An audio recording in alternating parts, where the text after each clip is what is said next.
The first reading today is the very first account of a sermon in Scripture. It takes place on Pentecost. It's Peter's homily, his sermon that day. And he went from being a fisherman who had, just denied Jesus 50 days before, and now he's giving this sermon. When quoting Scripture and think, wow, there's quite a transformation. And the amazing thing is, it doesn't go on to say this in today's little, what the church gives us in the lectionary, but it's just right beyond this in Acts of the Apostles, is 3,000 people got baptized after that sermon. 3,000.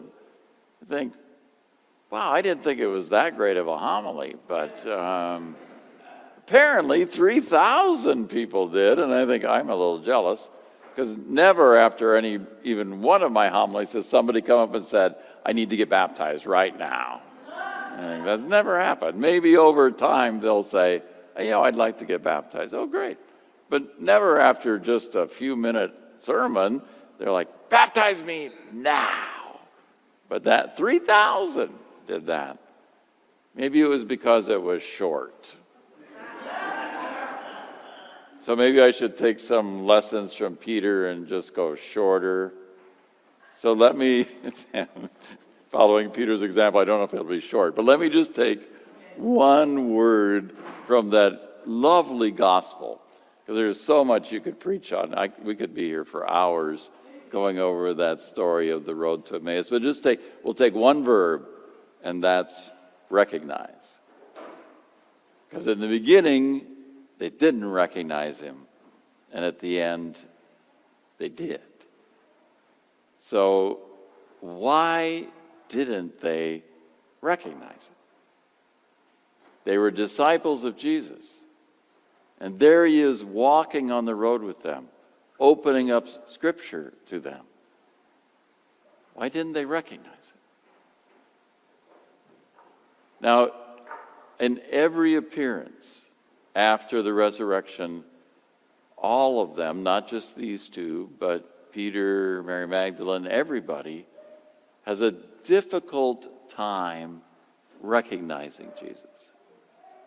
So there must have been something just a bit different about him in that resurrection life than what he was before.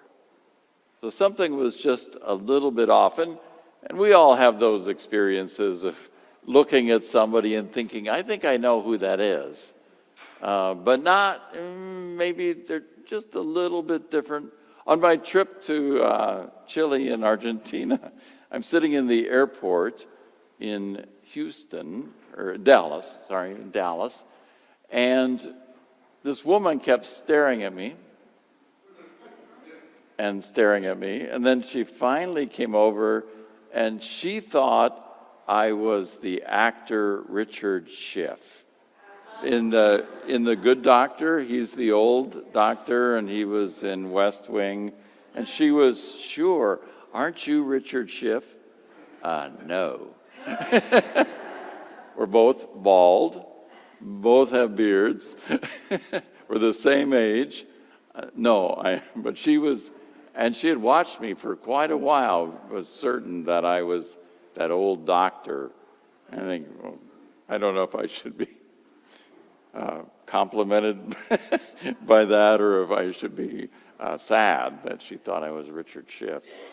But we all have those experiences where people are just a little bit different, and we're not sure if that's the right person. So maybe it was just simply that it seemed like it was Jesus, but could it be? Could it really be him? They come to recognize him, but maybe part of the problem is that they were so caught up in their own stuff that they weren't taking the time to really see him. Clearly, they were leaving Jerusalem. which meant they were going back to their old life. And as they explained to Jesus on the road, they thought he was going to be something else. So maybe they were looking for something else, that they weren't looking for what Jesus was bringing. And because they were looking for something else and that had failed, and now they're heading down this road back to their old life, maybe that getting lost in our own stuff, maybe that's what kept them from recognizing. But finally, they're intrigued enough to invite Jesus in. And that begins to open their minds to who he really is, once they invite him in. When he's in their house, he returns to who he has been. And he kind of takes over. As you read it, you think, okay, so they're getting the food ready, but then no. He's the host. He takes the bread, blesses it, breaks it, gives it to them. And you think, okay, but it's not your house. But there it is. He takes over. And then they recognize him. But if you look at this account and all the accounts, it seems like more than just simply being lost in their own stuff. What is necessary for recognition is for Jesus to give it to you. He reveals himself all along the way. They're confused. And then he allows them, gifts them with the ability to see who he really is.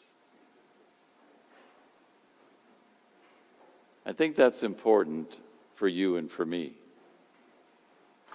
because it says why you're here today, why you came to this gathering.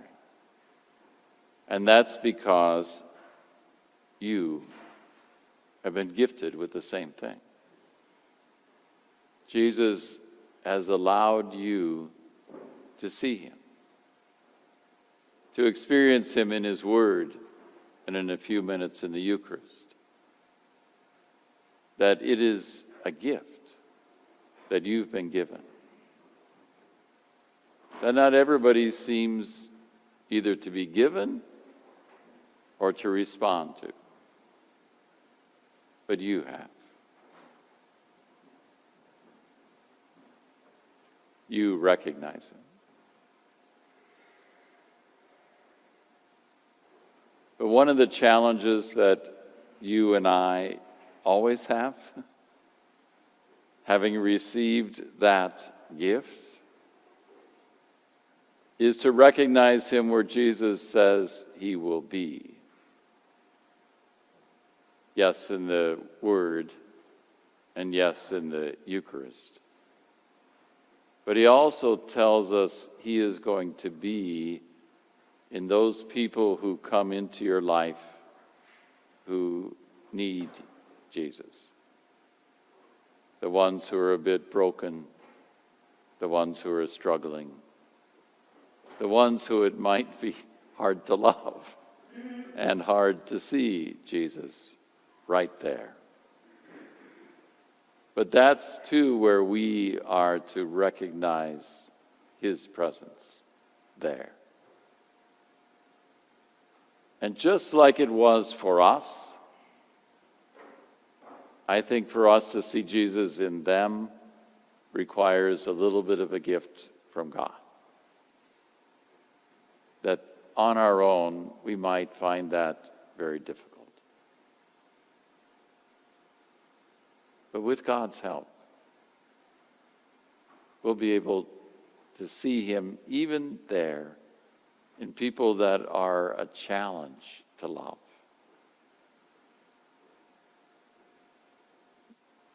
Maybe we don't have to invite him into our homes like the disciples on the road to Emmaus did. But at least invite those people into our hearts and open our eyes and ask God to help us to see right there, to recognize Jesus where he said he would be.